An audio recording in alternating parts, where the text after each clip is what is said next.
매일 성경 묵상을 돕는 해설 가이드입니다. 안녕하세요. 묵상 코치입니다.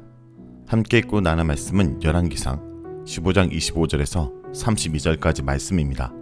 아사왕은 우상들과 아세라상을 제거하며 우상 숭배를 척결하는 종교개혁을 단행하여 하나님께 선한 왕으로 인정받습니다.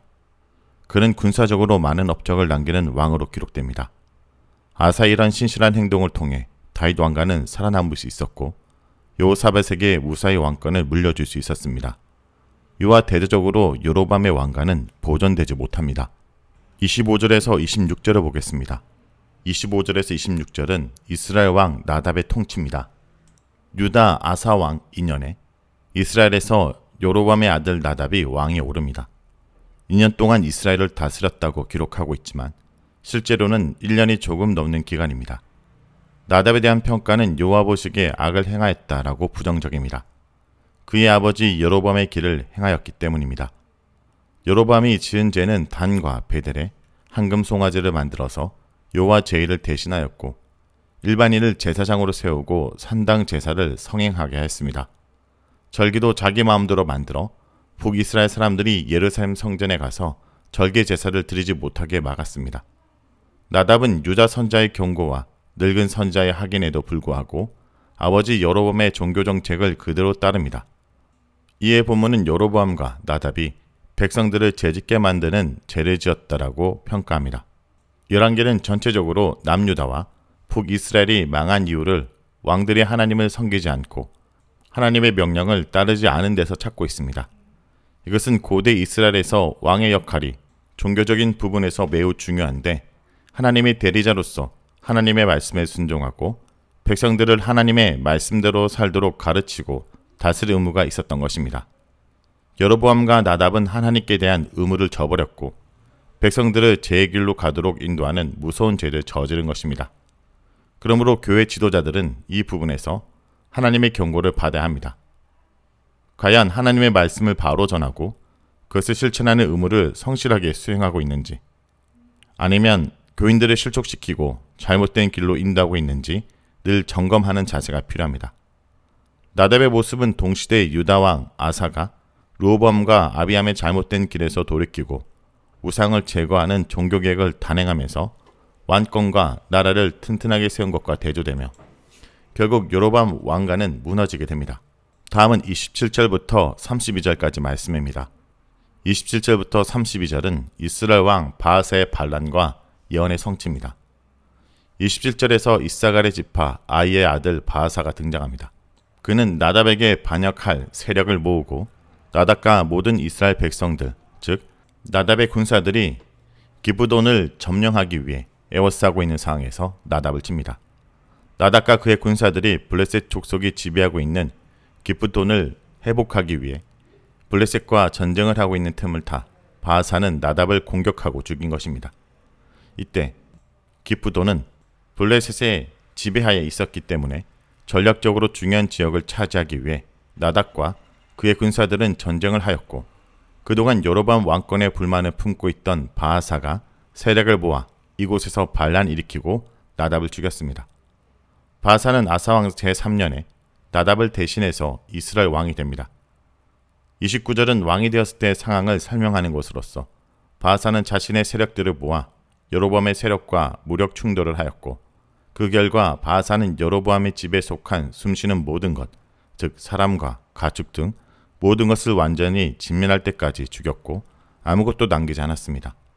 하나님의 심판으로 여리고에서 하나님의 물건을 훔친 아간도 자신과 자신의 모든 가족이 진멸당하였고 가나안 7족속도 그들이 그 땅을 더럽혔기 때문에 진멸당했습니다.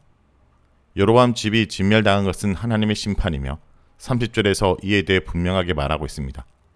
30절에서 언급하는 여로보암의 죄는 두 가지입니다. 첫째, 여로보암 자신의 죄와 이스라엘 백성이 죄짓도록 만든 죄이고 둘째는 여호와를 노엽게 한 것입니다. 첫째에 대해서 하나님께서 유다의 선자를 통해 분명하게 경고하셨고 베델의 늙은 선자를 통해 이 경고가 확실하다는 증표까지 얻었지만 그는 하나님의 경고를 듣지 않았습니다. 둘째, 여호와를 노엽게 한 것에 대해 아이야를 통해 이미 경고를 받았습니다. 아들의 병에 대해 알기 원하여 찾아온 여로보암의 아내에게 선지자 아이야는 하나님께서 여로보암의 행동에 대해 매우 노여워하고 계시다는 사실을 분명히 알려주었습니다.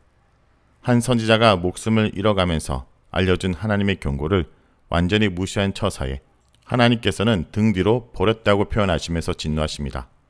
이것은 하나님께서 죄를 범한 여로보암에게 먼저 손 내밀어 회개할 기회를 주신 것입니다. 하나님께서는 여로보암에게 자비를 보여주셨지만 그는 하나님의 호의를 완전히 무시한 것입니다. 그 결과 하나님께서는 14장 10절에서 11절에 여로보암 집을 맑게 쓸어버리겠다고 하셨습니다. 바하사의 손을 통해 하나님께서는 심판을 실행하셨습니다. 분명히 하나님은 은혜롭고 자비롭고 노하기를 더하시는 하나님이시기 때문에 죄를 범한 인간들을 즉각 심판하지 않으시고 오래 참으시며 회개할 기회를 주십니다. 죄를 짓고도 깨닫지 못한 인간에게는 선지자를 보내어 친절하게 죄가 무엇인지도 알려주십니다. 밧세바와 간음하고 우리아를 살해한 다윗에게도 나단 선지자를 보내셔서 죄를 알게 하시고 회개하게 하셨습니다. 하나님께서는 여로보암에게도 다윗과 같은 기회를 주셨지만 여로보암은 다윗과 다른 선택을 하였고 결국 다윗 가문과는 다른 결과를 얻게 되었습니다. 이렇게 하나님께서는 우리가 죄를 지었을 때 이 모양 저 모양으로 우리 죄를 깨닫게 하십니다. 성경 말씀이나 설교나 친구의 권고나 주변 사람들의 조언이나 법적 제재 등 다양한 방법으로 죄를 일깨워줄 때 빨리 회개하고 하나님의 자비하심을 구하는 것이 하나님의 자녀로서 올바른 모습입니다. 이 경우 바하사는 하나님께서 여로보암을 심판하는 도구로 사용하셨습니다. 하나님과 바하사의 관계에 대해서는 본문이 전혀 언급하지 않습니다. 바하사의 경우 33절에서 언급된 것을 보면 하나님 보시기에 악하다는 평가를 받은 인물입니다. 이 경우 하나님께서는 바하사의 쿠데타 음모를 막지 않고 내버려 두심으로 여로보암 가문을 심판한 것입니다. 즉 악으로 악을 제거하신 경우입니다. 마치 후에 바벨론과 아수르를 일으켜 북이스라엘과 남자를 심판하신 것과 같습니다. 결국 이스라엘에서 왕권을 유지하고 나라를 평안하게 지키는 것은 하나님의 힘과 의지에 달린 일이지 인간의 손에 달린 문제가 아니라는 것을 이 사건을 통해 분명하게 보여줍니다. 31절에서 32절은 열왕기 죽음의 공식으로 나답의 죽음에 대한 공식입니다. 나답의 남은 사적과 행한 모든 일은 이스라엘 왕 역대 지략에 기록되어 있다라는 공식적인 말로 끝을 맺습니다. 죽음의 공식에서 여로보암이나 유다 왕들의 다른 부분은 나답이 그의 조상들과 함께 잤다는 표현이나 어디에 장사되었다는 표현이 없다라는 것입니다. 이것은 나답이 여로보암 가문의 묘지에 안장되지 못했다는 것을 의미합니다. 14장 13절에서 아이야를 통해 여로보암에게 속한 자들 중에서 오직 아비야만 여로보암의 집의 묘실로 들어가고 그 외에는 아무도 묘실에 들어갈 수 없다라고 선언하셨습니다. 그만이 하나님을 향해 선한 마음을 품었기 때문입니다. 그러므로 나답이 묘실에 들어갔다는 말이 없는 것은 여로보암 가문에 대한 하나님의 심판이 철저하게 이루어졌다는 사실을 보여줍니다. 이런 의미에서 아비야가 어려서 죽은 것은 심판이 아니라 오히려 하나님께서 그에게 주신 은혜입니다.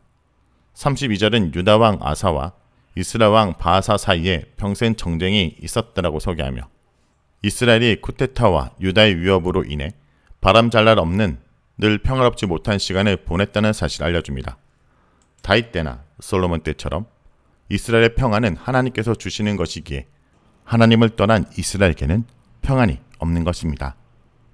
오늘 말씀을 놓고 기도하겠습니다.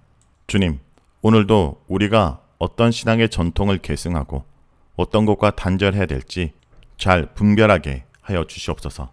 오늘 본문의 나답과 함께 북이스라엘은 새로운 출발 기회를 얻었지만 나답은 그것을 영적 갱신과 회복의 때로 삼지 못했습니다.